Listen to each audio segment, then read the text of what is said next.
Hello guys and welcome to my new video. Are steel decks a way to break the current meta, or are they already the decks to beat? Let's find out. But before we have a look at the deck list today, don't forget to subscribe for more Lorcana videos. And now, have fun, let's go.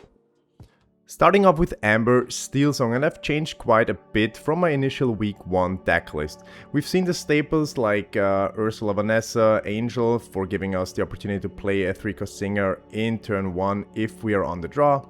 We have the new Mylin Lee to dig for songs and herself. We have, of course, our primary draw engine, Ariel Ethereal Voice. We have Angel to deal some damage. And, of course, the new Lilo and Stitch team-up card, because it's so strong. Shifting it in turn 3, a 3/5 body with resist 1, support and 3 lore pips is just insane early game if you're on the play. For some more removal we have Gaston, of course, and yeah, that's pretty much it character-wise. The changes I made are pretty simple. I added 3 copies of the Steel Lilith back from set 9, 3-cost inkable card, 2 strength to willpower quest for 1, and when you play this character, all your other characters gain Challenger +2, which gives us the opportunity to boost up our stronger or lower strength characters like Stitch, Ursula, Mowgli, and also Angel to challenge into a wider board from our opponent.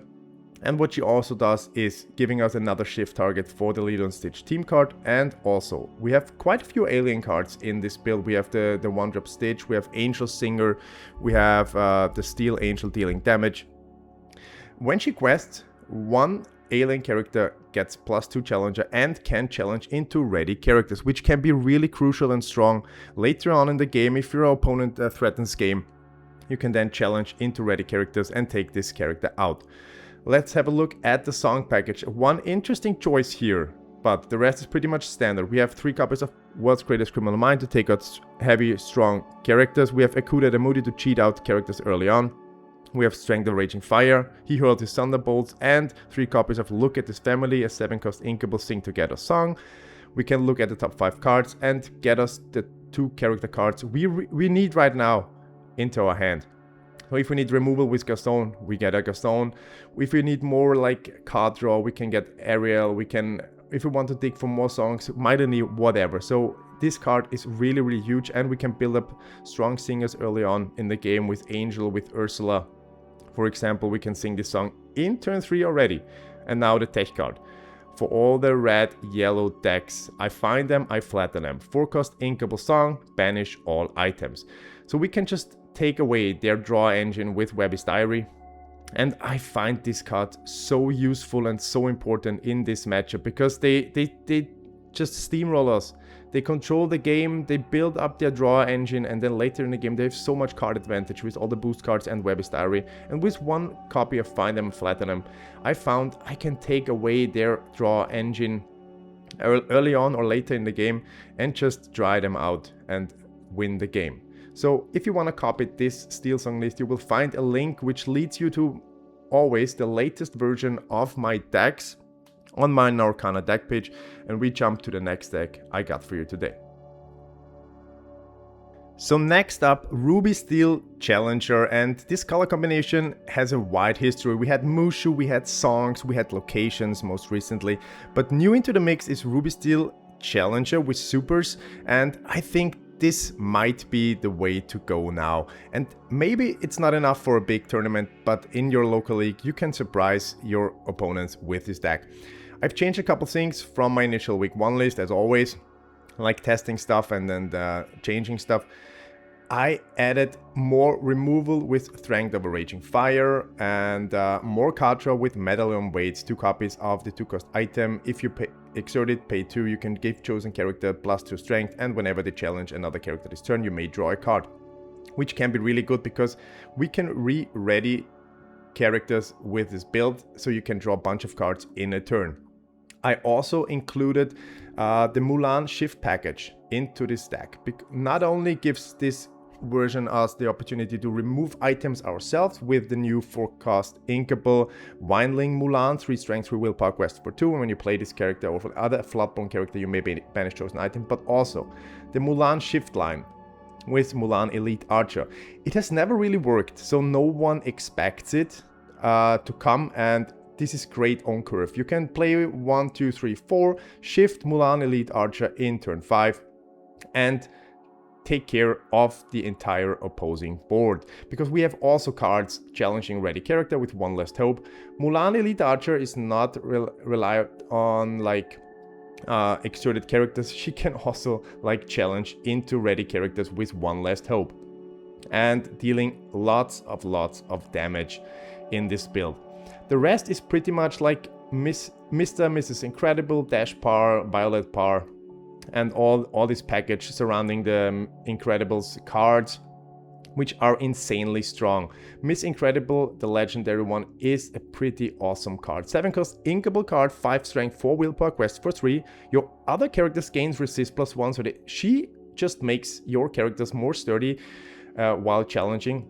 And during your turn, whenever another character is banished in a challenge, you may ready chosen super character. So if you choose a super character to challenge, you can ready him and do it again. And with resist +1, he can take quite some hits, and you get the idea. So this deck is really strong in terms of challenging.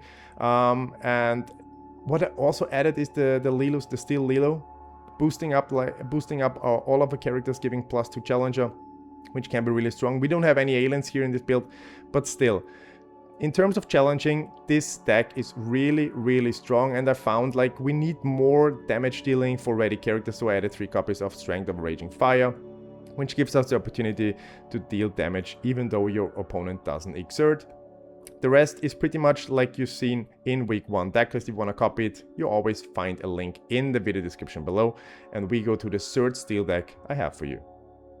So you haven't seen many blue decks on my channel recently. That's because Sapphire got hit really hard with rotation, losing some of the staples and mainly the core identity of the color, which we knew for several decks now. But Blue Steel Detectives is finally a deck, and a really strong one as well. So much high roll potential with all the combinations possible in this deck. Let's just go through some card choices I made.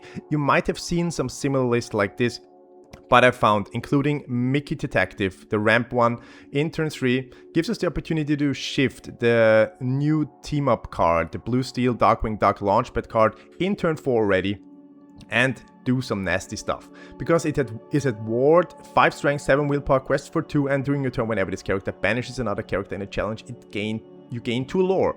And this card is so hard to remove because of its big body, and does incredible stuff.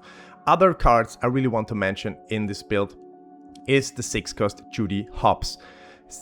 Inkable character, 6 strength, 4 willpower, quest for 2, you can shift it with 4 ink on a smaller Judy Hopps character, and during your turn your detective characters gain alert and resist +2, so you can deal easily with evasive cards and all your detective cards, and we have plenty of it. I think we have only like 6 or 8 non-detective character cards in this build. They gain resist +2, so it's insane what this card does in our turn.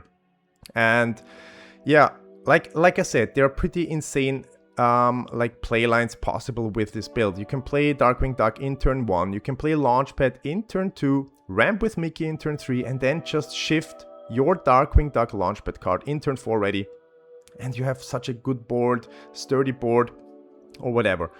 Like I really love this deck. It plays so well into all of these aggro-ish type decks we've seen around, like yellow-green, yellow-purple, and also some boosty decks. If they miss their like draw engine with Webby's Diary, you deal so easily with those boosty decks. For some more damage or like action-based removal, we have 4 copies of the Terror that flaps in the night. You can deal 2 damage to chosen opposing character, and if you have a Darkwing Duck character in play, you deal 3 damage instead. We have Strength the Raging Fire, we have He Hurled the Thunderbolt, and 4 copies of Let It Go, of course, to put some character in the Inkwell. Overall, I really love this list. I really love the synergies in this build with all the detectives and stuff. Also, a card that shines is Angel, of course, discarding, dealing damage. And yeah, like this card has so much, this deck has so much potential early on in this meta, dealing with all the lower strength, lower willpower decks out there and being played. If you want to copy it, you will find the link in the description below. And I have 2 more decks for you today. The next one you already know, and the last one will probably surprise you. So Purple Steel bots is nothing new, and thanks to the godfather of Purple Steel, JDR, we got a very good shell to start into Attack of the Vine meta. I optimized my list quite a bit, but let's go over some card choices real quick. We have the 1-cost Omnidroid, we have Morph as additional shift target, we have Incrediboy, also a shift target for our Syndrome card in turn 4.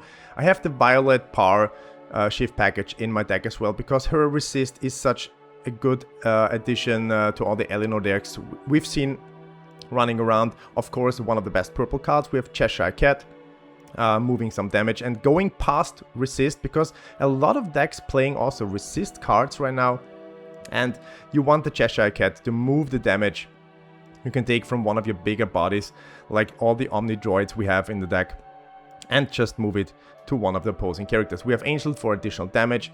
One of the strongest Omnidroids early on in the game is the 4-cost Uninkable one, 4th rank 3 willpower quest to 1. You can shift it with only 2 ink onto one of your smaller Omnidroid characters, but when you do, you can deal 2 damage to chosen character. So you can not only deal 2 damage in turn 2, take out a small character on the opposing side, but also sing Thunderbolt early on in the game to take out another character, which is really insane against like faster decks where you need to take out crucial characters early on. We have Hades for more removal and unconditional draw. Like I said, Violet the Power. We have Demona in the build, like exerting all characters, giving all the board we have the opportunity to challenge and drawing us more cards. And then we of course have the big Omnidroids, 3 copies of the 6-cost and 3 copies of the 8-cost Omnidroid we have seen in set 13. 8 strength, 8 willpower, quest for 2, shift 6, resist +2, and when you shift this character you may return all cards under to your hand. So you like can shift it on another Omnidroid or 2 Omnidroids and get those cards back to your hand. And of course, a card winning us games very consistently in turn 4 already is Syndrome. If you make it possible to shift it onto either Incrediboy or Morph in turn 4, you can play or shift an Omnidroid character for free. And yeah, it's just insane what value this card provides. I decided to include 3 copies of Thunderbolt because I want the extra removal, I want the extra song. So I cut 1 Omnidroid and included a 3rd copy of Thunderbolt because it's necessary. It's just, let's face it, it's just necessary. Against Eleanor decks, you want to deal the 4 damage consistently. And yeah, it's just so good. And the funny thing is, which I always forgot about, is like if you have Hades on board, he's a deity character, and if you sing like Zeus, you can give him +2 challenger, and he has 5 strength in this turn. So also keep that in mind. And also for some more draw, 4 copies of Junior Woodchuck's Guidebook, which is insanely strong in this build as well. Drawing a bunch of cards, using Angel for additional damage, and also finding us the shift targets or the shift on the droids we need for Syndrome maybe. So overall, I really love this build. It's very well positioned and fair positioned in the current meta, dealing very good with all the small and aggro-ish type of decks. If you want to copy it, as always, you will find the link in the video description below. And as I promised, the last steel deck missing, Green Steel, up now. So Green Steel, and shout out to Mr. Sealat Martin Knotzer. He gave me the idea of building the Green Steel decks kind of different, and I took his idea, I took some ideas I saw on Discord as well, and built this deck myself. We have a huge evasive package with Pegasus, we have the White Rabbit with underdog ability, we have Wixie in the mix, 3-cost inkable card, 1 strength 3 willpower quest for 2, and if you have a character named Todd in play, you pay 1 ink less, and she also has evasive. We have the new legendary Mushu drawing us card, and we have the Todd and Copper team up card. 3 strength, 3 willpower, quest for 2, shift 2 onto a smaller Todd character, and also evasive, which gives us the opportunity to sing Thunderbolt in turn 2. Which can also be really strong to disrupt enemy game plan and like start building up an evasive board early on. What else do we have in this build? I included 2 copies of the new Emerald Rapunzel, 1-cost inkable character, 2 strength, 1 willpower, quest 1, and once during a turn if you discard a card, this card gains +1 lore and evasive until the start of your next turn, which can be really good and a good game finisher early on. Like, you play Rapunzel, in turn 2 you discard, look what you've done, 2 copies of it in the list, and then you can quest for 2, give Rapunzel evasive, and you play, well, look what you've done from your discard, deal 2 damage to a certain character, which can be very, very good early on to like take one Aurora for your opponent so he can't play Eleanor early on in the game, or Grandmother Willow, take his ramp. So this combination is really, really strong. We have Ursula to rip some songs from your opponent's hand, and I also included Violet Parr, the 2-cost card, in this build because I love her resist ability to take on more characters straight into cards, not taking any damage, is a huge ability. Also, 3 copies of Max Goof in this build, 3-cost inkable card, 2 strength, 2 willpower, quest for 1. He's back from set 9 and I always wanted to make him work. And I think in this build he can be really, really good. Because when you play this character, you can pay 1 ink to return a song card with cost 3 or less from your discard to your hand. So you can play Strangle Raging Fire, play Max Goof, pay 1 ink and get it back to sing it again the next turn. We have Eleanor, of course, in this build. I cut it down to 3 copies because it's not my favorite turn 4 play, and the 1 damage doesn't do much against a lot of decks. I love the lore, I love the card draw, but the one damage doesn't do a lot usually, but that's why I cut it down to 3 copies. Of course, 4 copies of Angel in this build, but let's get to the actions and the insane combo possible with this deck. Like I said, 2 copies of Look What You've Done in this build, and I added 1 copy of Tech, 1 copy of insane Tech against locations and items, 3 cost inkable action Sabotage, banish chosen item or location and all other items or locations with the same name, which gives us huge plays against red yellow boosters. They build up their card draw engine with several Webby's Diaries, and you just play Sabotage, taking all of them. Or they build up a couple of Max Scrooge like Counting House, and you just play Sabotage, take all of them. It's really, really good. I really like Sabotage. The 1 copy of Sabotage has won me some games against red yellow, and red yellow is everywhere right now. So this 1 copy of Sabotage can be really, really crucial in this matchup. Also, 4 copies of Strangle Raging Fire, 4 copies of Thunderbolt, and now the insane combo. 4 copies of Touch the Sky, which is a 2-cost inkable song, and you move a character of yours from a location for free, and then you draw cards equal to that location's lore. And for that reason, we have 4 copies of Paradise Falls, a 4-cost inkable location, 7 willpower, 2 movement cost, 1 lore, and if you have a character here, this location gets +3 lore. So if you are in the position to have a 2-cost singer on board, in turn 4, you drop the location, you sing Touch the Sky, you not only draw 4 cards, but you have a location in play with 7 willpower and 4 lore the next turn, which is insanely strong, gives us so much tempo gain, so much lore and card advantage against your opponent. And if you have only evasive characters on board so far, your opponent can usually not touch your board, and it's just insane, the tempo gain from this combo in turn 4. That's why I said Eleanor isn't my favorite turn 4 play. Overall, I love this deck really, really much. Like I said, shout out to Mr. Silat for giving me the idea for building this like green steel deck. One of my fellow Austrian players. We have so much evasive power. A lot of decks struggle with dealing with evasive cards, and that's why I love this build. If you want to copy it, you will find a link in the video description below. And yeah, that's it for today. I hope you like my steel deck lists. If you want to copy it, like I said in the video, you will find a link to them in the video description below. And if you follow it, you will always have the latest version of the deck. If you're new to the channel, hit subscribe. I'm always happy about new viewers. Thanks for watching. See you next time. Flokki.